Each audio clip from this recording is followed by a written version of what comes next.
The more that we say we need Washington and state capitals and local governments to work together, the more we can't even get along with ourselves when it comes to political debate. Social media, political rhetoric. You're so wonderful. We'll be talking about that next on Get Right with Lenny McAllister, starting right now. Get Right with Lenny McAllister. Sufferers succotash. The way we help bring back America and we build the bridges and bring people together is by making sure we hold everybody accountable in a 360 fashion. So let me close with this. Yes, there is a change that we can believe in, but it will never come from a politician or a government program.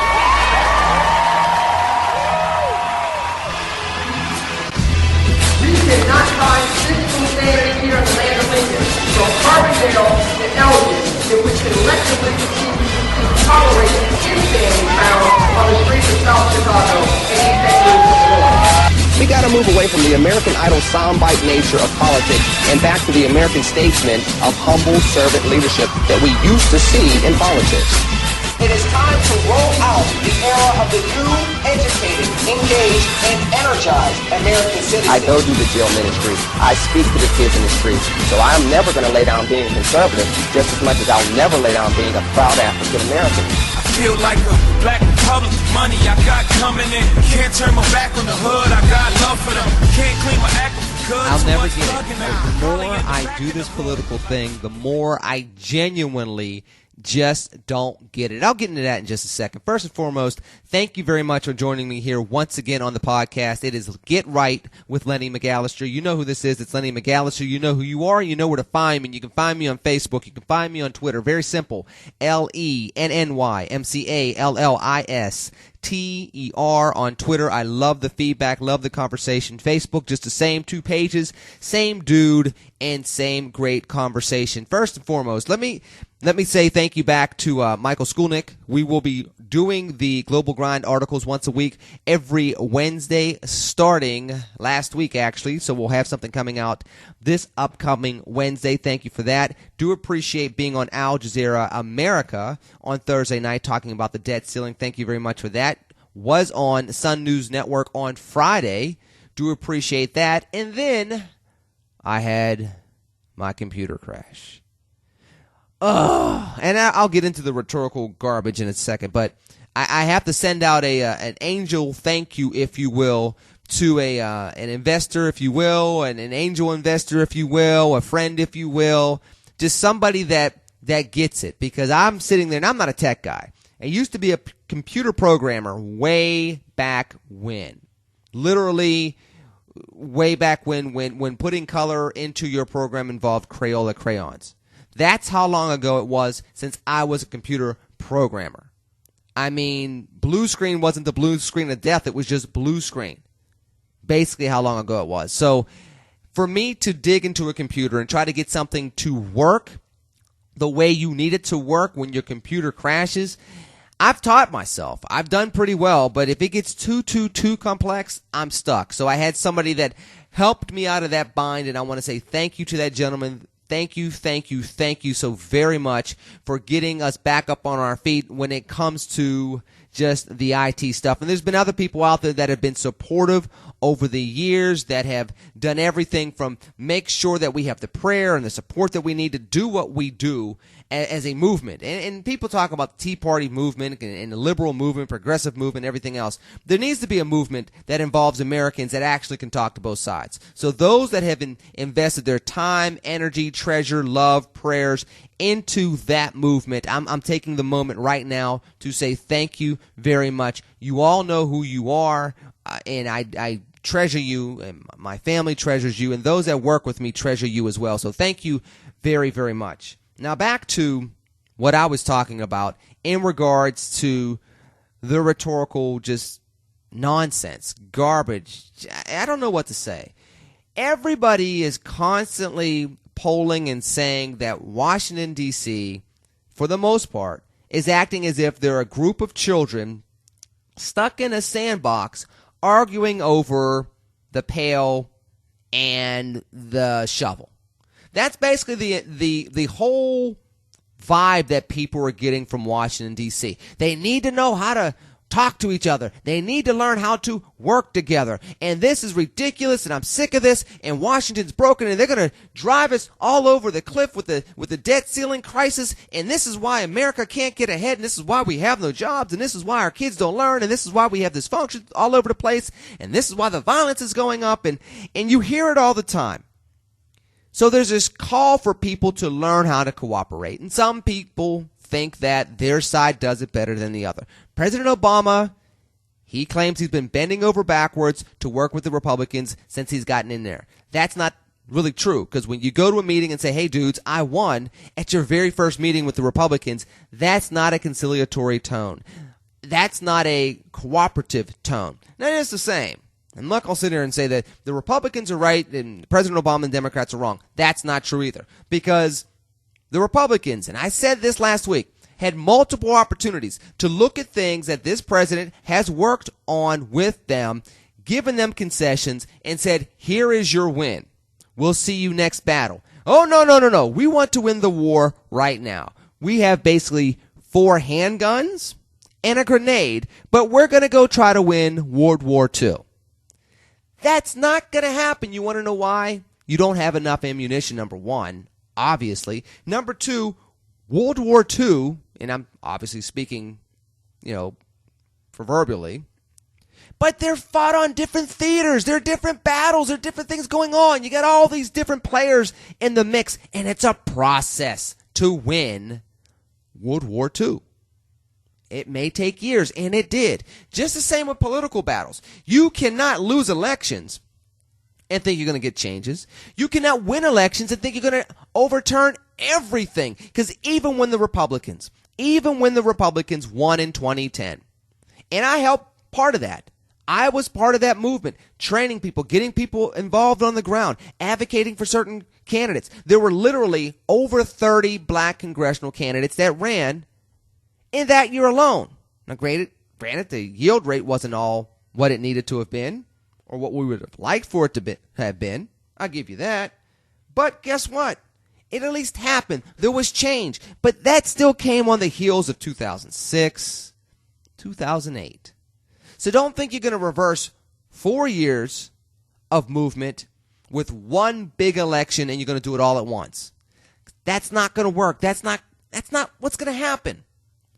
So the Republicans don't know what a win is, and the Democrats weren't exactly dealing with the Republicans from the outset. But when you sit here as Americans and we talk about how both sides need to learn how to work with each other better and talk to each other more respectfully and more constructively, do we really, really, really mean that? And the reason why I say that is I've had this happen to me before, whether it was on WVON or in the media or in speeches or on social media. Every time you start to talk about how you can talk to both sides. And for me over the past week or so, it was this Twitter, I want to call it a conversation, but I don't even know what it really was. I don't want to call it an attack because that makes me feel like I'm a victim. I'm not a victim, and I don't think it was an attack per se. That's a little dramatic, and I don't think it was that. But what I do think is that when you sit there and say, I can talk to the Tea Party, I can talk to the civil rights community, I can talk to hardcore Republicans and conservatives, I can talk to progressives, I can talk to people in urban America, I can go out into farmland. And there are commonalities, and you have a value in being able to do that. When I sit there and talk about that in social media, and it comes off, well, you're affiliated with the Tea Party element, so you're basically a blackface Sambo. You're absolutely positively a sellout, and you don't love black people. Or you're willing to sell black people down so that you can drive your Benz that I do not own. Or I can eat that filet mignon, and I don't eat beef. And I don't have the money for filet mignon. I can even pronounce filet mignon. So, why do we keep saying that both sides need to work together and talk to each other if we can't even do that as Americans? Am I right? Am I wrong? You know where to find me on Twitter. You know where to find me on Facebook. Everybody's complaining about the inability of the American political system to work within itself, to get along, to not go too far off the rails one way or another. Not have taxes through the roof and corruption, Detroit, Chicago, other areas throughout the United States, or have Republicans and conservatives control your General Assembly or control your local government or control the House of Representatives and shut down the government or go crazy with some of these ID laws, with voter ID laws, some of them. Voter ID is a good idea. Getting rid of early voting, why would you do that? Voter validation and making sure somebody is who they say they are when it's time to vote is a good idea. Discouraging people from registering to vote when they're 16 and 17 years old because they're excited about voting is a bad idea to me. Now, granted, the folks that I love down in North Carolina probably don't like me saying this. The folks that I spoke to in Pennsylvania last year as a Republican probably don't like me saying this. But just the same, when I go to North Carolina, 2009, and I'm speaking with Americans for Prosperity, and I'm watching the governor and the Democratic-controlled General Assembly pass tax hikes at 11:58 at night and then 12:02 after midnight so that it can pass it on 2 straight days so that it can become law, then that's shady too.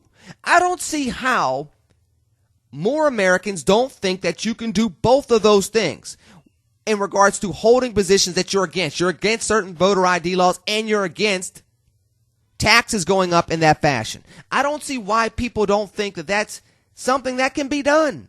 Why is that so difficult to do? Why is that so hard to have it make sense? Must you always be in that pigeonhole? Must you always fit into that cubbyhole politically?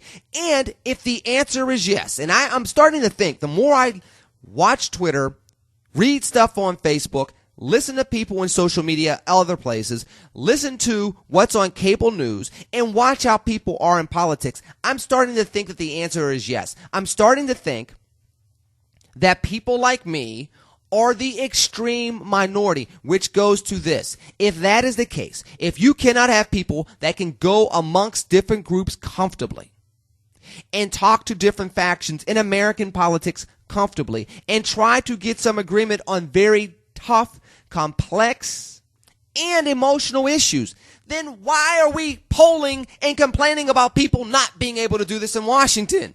That's what I don't get. That's what I don't understand. I'm not really upset about it, but I know that I'm not talking about the latest in the shutdown today or the latest in the raids or anything else, because to me it doesn't matter. If we can't agree on the facts or we can't agree on how to debate the numbers and make them make sense, to move forward with a solution that fits for the vast majority of Americans, this diverse country, this potentially super great power for the 21st century, if we cannot find ways to talk respectfully, to not look at the other side and question their Americanism, because that is where we are right now.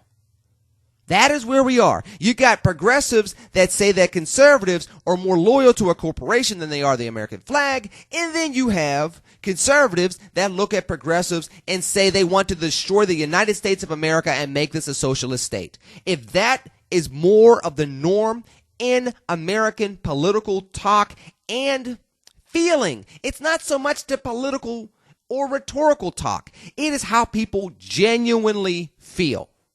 And if people are feeling this more and more and more and more every day, then why are we polling and saying, well, they're sick of Washington. They think that they're talking and acting like a bunch of children in a sandbox. They're acting like school children. Somebody needs to put them in a timeout. If you really believe that, then why don't you talk that way? When you bring up these issues, Mr. and Ms. American, average American, middle America, middle class America, urban America, young America, old America, ladies of America, gentlemen of America, or just dudes and broads, whatever you want to define yourself as. If you think your leaders in Washington are not acting like adults in the room with all these things going on, with all these complex matters facing us today, why can't we do it? Why can't we do it as citizen leaders? What is the problem? And that's what I've been looking at in Twitter against me over the last week. Just silly stuff. Now, some people might say, well, you think that some of these things we're going through are silly. No, I don't. But the arguments over them are silly. It's looking for fights. That's what I think it is nowadays, too. And I know this is about a 20-minute rant about us getting it together. This isn't about, this is the latest that's going on in the news today. We'll talk about that tomorrow. And hopefully there'll be some progress where there'll be an actual debt ceiling resolution. There'll actually be a budget, and the government will come back up. That's kind of what I'm hoping for tomorrow.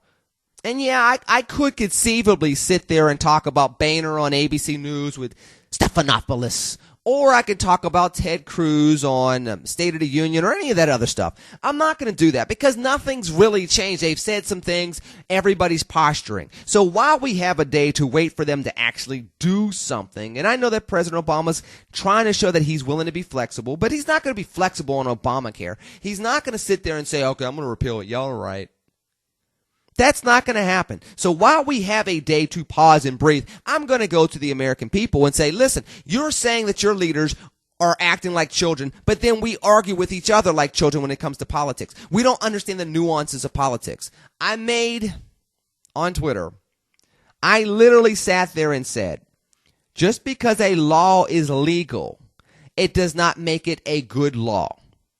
And there are plenty of examples of that. There are plenty of degrees of what a bad law might be. Prohibition, bad law. It obviously didn't work. Slavery was a horrendous law and morally corrupt and evil and all that other jazz. Anti-suffrage laws for freed blacks or women or any of that other stuff were bad laws. Then I said Obamacare, even if it's legal, doesn't make it a great law. There are things in Obamacare that make it a bad law. Don't equate legal with good. Legal just means legal. And people said, you're comparing slavery to Obamacare. No, I'm not. Not in the context that you're trying to make it out to be. And that goes to my point. We continue to look for fights in politics just because. We do not sit here and say, oh, what is he trying to say? What is she trying to say? That's one of the things I always enjoyed about being on CNN with Maria Cardona. She did her talking points. She's a Democratic strategist, has been for years, worked with both Clintons. I get it. But she also wasn't trying to put words in my mouth when she knew where I was trying to go. And I wouldn't do that with her either. Why? And actually, the vast majority of the time when I do media back and forth, right versus left, that's what I get. I don't get anybody trying to put words in my mouth, and I don't do that with them. I respect people's Americanism.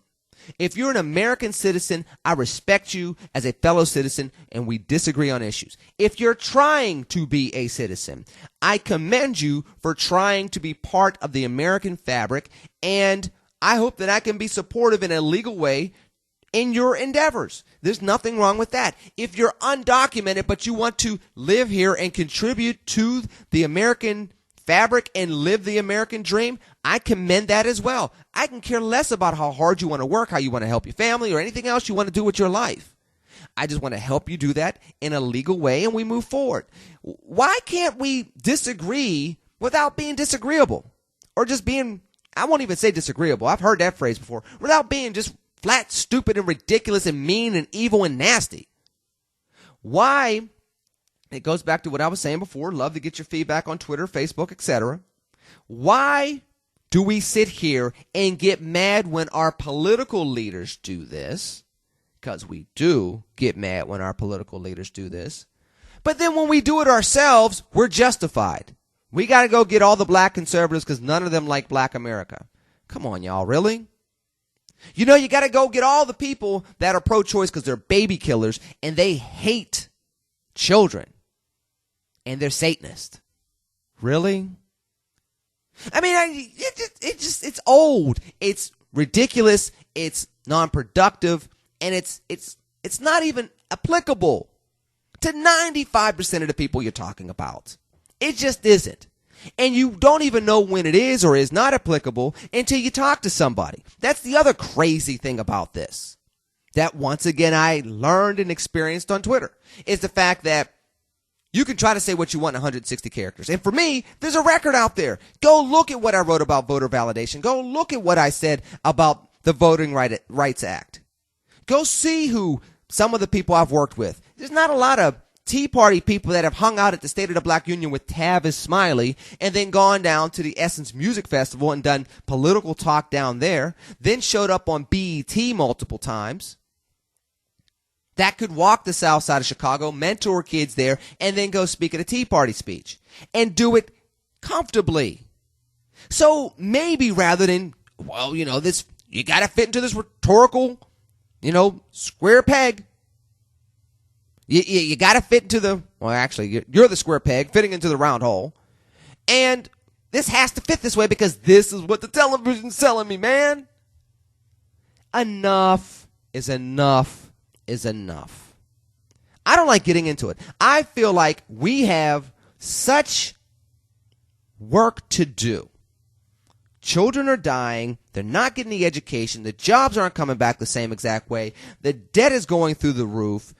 We have a lot to fix. And if you love this country, you have to love other citizens enough to disagree with them in a particular way. Maybe I'm sounding too much like that idealistic candidate that I was earlier in the year, but that's just how I feel about America. That is the truth. Now, if you're not able to do that, why do you expect the people that you voted into office to be able to do that? You voted them into office. They're your representatives. So what is that saying about us? They are our representatives. They're representing in many, many, many ways our behavior, thoughts, desires, etc. So stop polling and saying that you want these politicians to get along when you can't get along yourselves. It's time for us to get it together, or else we are going to blow this country up from the inside out. We won't need Al-Qaeda. We won't need any terroristic organization coming in here. We will have laid the groundwork ourselves. Your thoughts? I'm done. I will talk to you tomorrow. You know where to find me on Twitter. You know where to find me on Facebook. I will talk to you tomorrow morning. You know I love you. TCNGB. Let me know what you think. Peace.